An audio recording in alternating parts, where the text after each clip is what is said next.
As Colorado River dries, the U.S. teeters on the brink of larger water crisis. The western United States is, famously, in the grips of its worst megadrought in a millennium. The Colorado River, which supplies water to more than 40 million Americans and supports food production for the rest of the country, is in imminent peril. The levels in the nation's largest freshwater reservoir, Lake Mead, behind the Hoover Dam and a fulcrum of the Colorado River basin, have dropped to around 25% of capacity. The Bureau of Reclamation, which governs Lakes Mead and Powell and water distribution for the southern end of the river, has issued an ultimatum. The 7 states that draw from the Colorado must find ways to cut their consumption by as much as 40%, or the federal government will do it for them. Last week those states failed to agree on new conservation measures by deadline. Meanwhile, next door, California, which draws from the Colorado, faces its own additional crises, with snowpack and water levels in both its reservoirs and aquifers all experiencing a steady, historic and climate-driven decline. It's a national emergency, but not a surprise, as scientists and leaders have been warning for a generation that warming plus overuse of water in a fast-growing West would lead those states to run out. I recently sat down with Jay Famiglietti, the executive director of the Global Institute for Water Security at the University of Saskatchewan, to talk about what comes next and what the public still doesn't understand about water scarcity in the United States.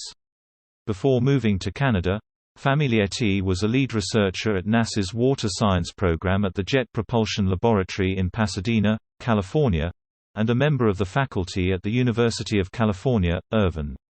He pioneered the use of the gravity recovery and climate experiment satellites to peer into the Earth's mass and measure changes in its underground water supplies.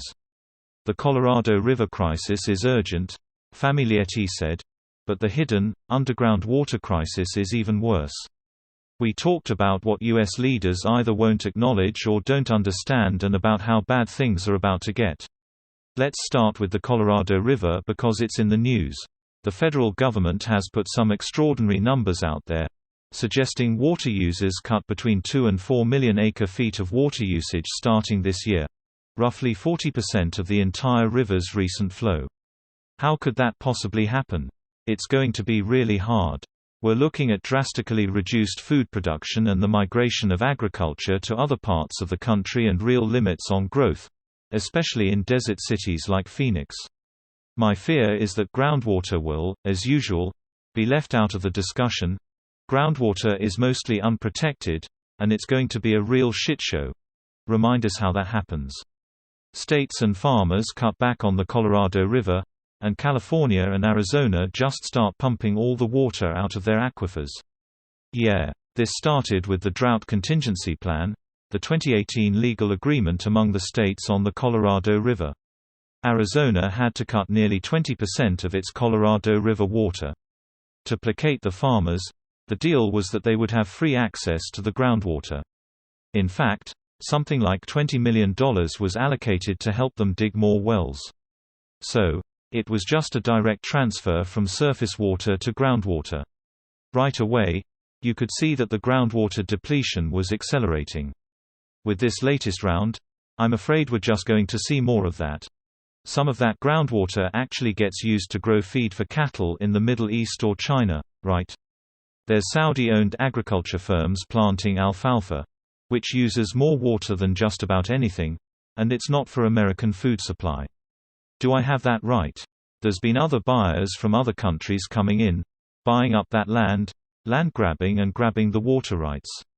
That's happening in Arizona. California passed the Sustainable Groundwater Management Act in 2014, which mandated an extraordinarily long time horizon, 2 years to form the groundwater sustainability agencies and then 5 years for each GSA to come up with its sustainability plan.